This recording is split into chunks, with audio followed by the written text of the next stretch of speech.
"You'll be leading this one." That's what my boss said, right before walking me into a surprise party I didn't ask for. Cupcakes, balloons, a screen that said, "Congrats, Eli." Everyone clapped, except the guy I replaced. My name's Eli Mercer. I'm 47 years old. I worked at Ridgestone Systems for 16 years, mostly in the background. Quiet, dependable. That was the mistake. They made me project lead for a software rollout I didn't propose, approve, or understand the deadlines for. And I said thank you, because I thought it meant they finally noticed me. They did, but not for the reason I wanted. The email went out before I left the room. Mercer to lead Q, one rollout. Full accountability. Full accountability. That was the first red flag. I didn't see the second one until 3 days later. The old lead, Leah, was just gone. No announcement, no handoff. When I asked what happened, HR said, "She's moving on to new things." I asked what those were. They didn't answer. My calendar filled itself. 4 project channels appeared in Slack overnight. Half the team was new. The other half didn't respond. I was told I had 6 engineers. I got 4, then 3, then 2, one of whom messaged me. "Hey, congrats, I guess. You sure you wanted this one?" They gave me ownership of the roadmap, but removed my edit access. They told me to sign off on timelines, then emailed legal and said I had. I didn't remember signing anything. I checked my DocuSign history. Someone had signed my name using my login, time-stamped at 2:14 a.m. The first deliverable was late, then the second one disappeared.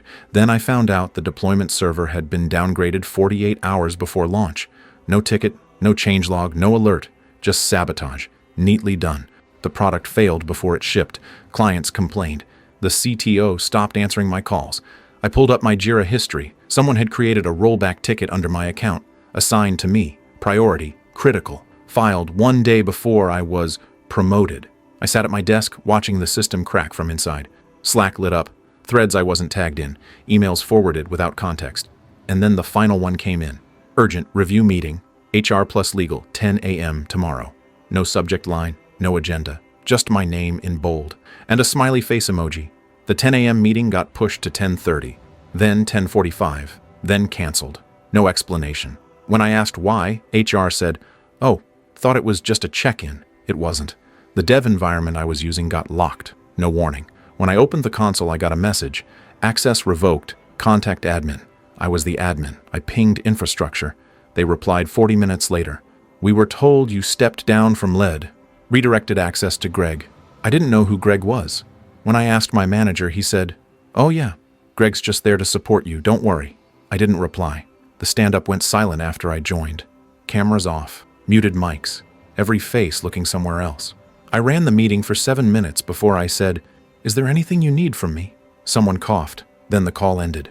That afternoon, I checked the shared folders. My name had been removed from the master timeline document. I wasn't invited to the last 2 sprint reviews, but the meeting notes still said, "Led by Eli Mercer." The client sent over UI feedback. I never saw the mock-ups. The email chain was 12 messages deep by the time it was forwarded to me. My name wasn't on any of the replies, but it was on the file history. At 4:12 p.m., a Slack message from legal popped up. "Hey Eli, can we get confirmation you approved the Q1 scope delta?" I typed a reply, paused, deleted it, closed the laptop. The next day, I asked for a meeting with the CTO. His assistant scheduled it, then canceled it, then rescheduled it, then canceled again, this time with a note. All project communication should now be routed through ops. Leah, the previous lead, sent me a message from her personal email. Just 2 lines. "It's not about you. It never was. Check the timeline metadata. Good luck." I tried replying. Mail undeliverable. I opened the shared folder again. Sorted files by edit date. Found one labeled Mercer, Scope, Final, Approved. Created 4 weeks before I was promoted. I searched the changelog. It was cloned from Leah's original, then edited twice. Once by operations. Once by a user ID I didn't recognize. I looked it up. The account had been disabled the day after I was promoted. The next stand-up, Greg ran the meeting. No one mentioned the switch. He didn't even look at me. I was still logged in. Still project lead. But now, only on paper. I stayed late. Watched the office empty around me. The lights flickered every hour on sensors. Each time they came back on, it felt like a countdown. The product launched with half its features missing. The client went quiet. The CEO posted a photo of himself with another team in front of a success banner. I wasn't tagged. Slack exploded the next day. Bug reports. Error messages. Client pullbacks. Refund flags. Legal pinged me again. Need your version of the scope document as soon as possible. The same one I never created. The same one someone else wrote with my name on it. I opened the timeline, found a line added in gray text at the bottom. Responsible lead Eli Mercer. Time stamped one day after Leah left, by someone in internal comms. At 3:17 p.m. I got a calendar invite. Performance review, final discussion. Attendees, HR director, VP of Ops, legal representative, no subject, no body text, just 3 words in the location line. Bring your badge. The badge clipped cold against my belt. My hand hovered over the door to Conference B. I could hear laughter on the other side. It stopped when I walked in. 3 people sat waiting. HR director, Dana. Legal rep, someone new. VP of Ops, Tyler, in a navy blazer 2 sizes too small. There was an empty seat at the end of the table, facing all 3. Classic. Eli, Dana said, smiling with her mouth only. Thanks for coming. Of course. I sat, folded my hands, didn't blink. They started with the preamble. Appreciate all your hard work. You've been with us a long time. Unfortunately, certain recent events have placed the company in a challenging position. I nodded. No questions. Not yet. Then came the terms. We're offering transition support in exchange for an NDA. We'll need your badge and devices before the end of the day. Your access has already been suspended, per protocol. Tyler cleared his throat. The project missed key deliverables under your lead, Eli. There were scope issues, budget overruns. We've received complaints. Legal risk. He said scope like it meant something. He said risk like it was my name. I didn't interrupt, didn't look away. They waited for me to speak. I didn't. Dana slid the folder across the table. Inside, termination notice, exit checklist, NDA, severance waiver. The pen was already uncapped. I glanced over the terms. 2 weeks pay, no PTO payout, full release of claims. A clause buried on page 3. No discussion of internal communications or project documentation. That was the one they cared about. They assumed I'd sign. Most do. Most just want to leave clean. I didn't pick up the pen. Not yet. Do you have any questions? Dana asked. Just one. I reached into my bag. 3 folders. Black, clipped, no labels. I placed them on the table. 1 for each of them. What's this? Tyler asked. A timeline, I said. Of what? Everything. They opened them in sync. First page, a project scope comparison. Leah's original, then mine, then the fake version created during the handoff. Dates, IP addresses, logged authorship, metadata they thought no one would check. Second page, Slack thread with legal quietly directing ops to change scope language. Redacted on their side, full on mine. Third page, access logs showing revocation of dev permissions, with timestamps, including the one where Greg edited a repo 2 hours before I approved the final build. Dana leaned back slowly. Where did you get this? I shrugged. I built the internal architecture 3 years ago. You'd be surprised what I still had access to. Tyler looked angry, not afraid, yet that came on page 5. Emails, forwarded between ops and PR, discussing how to pivot the narrative if the product failed. Subject line, if we frame Mercer as the lone lead, we're clean. He stood up. This doesn't prove anything. Didn't say it did. I pushed a flash drive across the table. Everything's mirrored, full logs, Slack exports, calendar data, even that late-night approval email you sent yourself from my laptop. He didn't speak. Dana didn't breathe. The legal rep cleared her throat. This isn't standard protocol, Eli. I agree. I picked up the pen, crossed out line 6 of the NDA, the part about project documentation, initialed beside it. I'll sign it now, with this removed. Dana tried to smile again. Failed. No, that's not, Tyler began. I stood. I'll let you talk it over. I handed Dana my badge, but not my laptop. Not yet. They didn't walk me out. No security, no goodbye emails, just silence. I walked past the interns, past the engineers who wouldn't meet my eye, down the hallway where the congratulations banner still hung, curling at the edges. Number 1 had taken it down. I didn't touch it either. By the time I reached the exit, Greg was standing at reception. He glanced up from his phone, did a double take. Hey, he said. I kept walking. That night I got 2 messages, one from Leah. You good? I replied, yeah. She didn't respond. The other message came from a blocked number. You need to stop. You don't understand what you're doing. I blocked it, then opened a browser, typed 1 line into an anonymous tip form.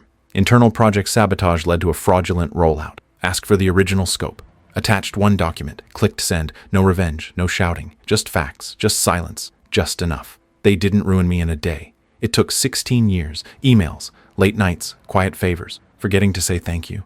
The kind of slow damage that doesn't leave bruises, just vacancies where ambition used to live. I started at Ridgestone with a folding chair and a monitor that buzzed. They were still in the 2nd floor warehouse back then. 1 bathroom, no coffee. I didn't care. I was 31, divorced, trying to rebuild. They handed me a backlog of spaghetti code and said, "Make it work." I did. By year 2, I was team lead unofficially, but I never asked for the title. They said, "You're the kind of guy who just gets it done." That meant they didn't have to promote me. I trained my manager, then trained his replacement, then trained her fiancé when he got hired as a temporary contractor. He's still there. She's not. When my daughter got sick, I used my PTO to stay in the hospital. Didn't tell them why. Just said, family stuff. They said I should have given more notice. 2 months later, I got my first negative performance review. Reason? Unavailable at critical moments. I worked through 2 Christmases, 3 4th of Julys, 1 anniversary I never got back. My ex-wife once asked me, "Why does your boss know more about your schedule than your kid does?" I didn't have an answer. Still don't. Leah wasn't the first person they erased. There was Marcus, built the onboarding infrastructure from scratch. Then they moved him to a client-facing role and pretended it never existed. Said they were reimagining talent placement. He left 2 months later. No announcement, no LinkedIn post. Just gone. They once offered me a $500 bonus in company swag. I got a hoodie and a Yeti mug. The mug cracked in the dishwasher. I still wore the hoodie, even after the company changed its logo and told me it was out of date. I remember when the new office opened. They installed a wall of fame, photos of core builders. My picture wasn't on it. When I asked, the office manager said, "Oh, I think we just used people from marketing." Marketing joined 4 years after me. Once I flagged a data leak 2 hours before a product launch. Fixed it, quietly. I emailed legal. Never got a reply. 6 weeks later, the CTO referenced it in an all-hands like it had been caught in QA. He got applause. I got asked to skip lunch for a sprint planning session. They gave me a plaque once. Said, "In recognition of 10 years of service." My name was spelled wrong. When I first heard Leah was taking time off, I knew it was a lie.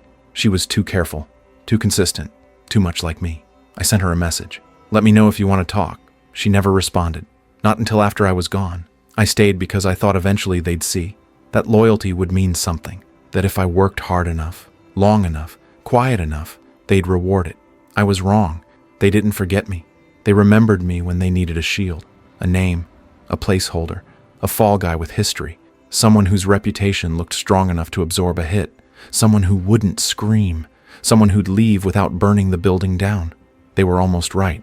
The email leaked 3 days after I left, the one with my name on the scope delta, the one they never thought anyone would forward. I didn't leak it, but I knew who would. Someone on the product team must have seen the timeline. Probably the same person who watched me get removed from Slack with no explanation. Probably the one who added my initials to a bug ticket 2 hours after I was fired, out of habit. The subject line was simple. "This doesn't look right." It hit the board's inbox before sunrise. By lunch, it was trending internally. By the end of the day, the CTO was on sabbatical. I got a text from Leah. "You see this?" I replied. "Yeah." That was it. The CEO put out a statement. "We're reviewing internal process misalignments and communication breakdowns." It was 146 words of nothing. The only sentence that mattered was the last one. "We take accountability seriously." 2 clients dropped. 1 froze all contracts. A 3rd demanded access to audit documentation. The product was quietly removed from the website, replaced with "coming soon, redesigned for excellence." They didn't change the favicon, still had my code in the metadata. Greg got promoted to senior ops analyst, then got locked out of his dashboard 2 days later. He messaged a group thread asking why. Number 1 replied, "Legal started digging. They pulled logs, email chains, project tools. They couldn't find the original authorization from me because it didn't exist, but they found the one that did." Signed at 2:14 a.m. by a machine in the CTO's building. I got a call from Dana. Didn't answer. She left a voicemail. "Eli, we'd like to talk. We realize now there were gaps in oversight." I deleted it. Didn't save the number. I walked Max around the lake that night. The wind was sharp, the silence sharper. My phone buzzed again. New number, another voicemail. "Please call back. It doesn't have to go public." It already had. The CEO made a second announcement. "Unforeseen challenges. Compliance review. Realignment of executive priorities." No names mentioned. But everyone noticed who stopped showing up on Monday. I checked the careers page. Half the leadership roles were under review. My old position was gone. The system still listed me as a guest contributor on the source repo.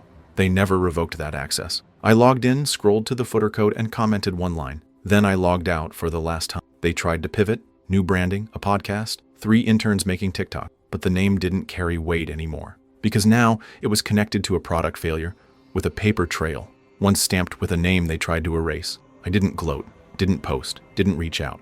I let the silence grow teeth. A recruiter called me 2 weeks later, said they heard I left Ridgestone over philosophical differences. I said nothing. She offered me 40% more to lead a remote team in another state. I declined. Leah sent one final message. You could have destroyed them. I typed and erased 5 replies, settled on, they're doing it themselves. I live 3 hours away now, 2-bedroom rental, no neighbors, no Wi-Fi. The cell signal's bad enough to make people think twice before calling. Perfect. The dog's name is still Max. He sits by the front door every morning like he's waiting for something. Or maybe he just enjoys the stillness. Either way, he fits here. So do I. The job I took doesn't have a title, just a calendar link and a project queue. I don't speak to anyone on Mondays. I don't answer messages after 2 p.m. I still build systems, but I don't put my name on them. A care package from Ridgestone showed up 3 weeks after I left. Branded mug, new hoodie, thank you note, signed by number 1. I left it on the porch. It rained that night. The box dissolved like it had never existed. Sometimes I see articles about them. Leadership transition, crisis management strategy, reputational rehabilitation. They're still trying to explain a story they no longer control. Still trying to rebuild trust from a foundation they lit on fire themselves. I went back to my old email once. The login still worked. Buried deep in the archive was a draft I wrote 5 years ago. Never sent. Just 5 words. I'm not invisible. Not yet. I deleted it. I don't need it now. The recruiter called again last week. Different voice, same offer. Remote friendly, flexible, big team, blank check. I said I'd think about it. Then I blocked the number. Leah emailed once. No subject line. I left, finally. You were right. I stared at the screen for a long time. Typed one sentence. Took us both too long. Didn't send it. Just closed the laptop. Some mornings I take Max down by the lake. Watch the light come over the water. No traffic. No meetings. No waiting for someone to remember I exist. It's quiet in a way I didn't know I needed. I never changed my number. Never deleted the old contacts. But I don't answer calls that start with no caller ID. They never leave a message anyway. I left the system the same way they removed me, clean, silent, no ceremony. They taught me how. They just didn't expect me to learn. Last night I opened the drawer where I keep the last printed copy of the timeline, not because I wanted to revisit it, just to remind myself. I didn't imagine it. It really happened, and I survived it. I folded it once, tossed it into the fireplace, watched it burn, not because I was angry, because I didn't need it anymore.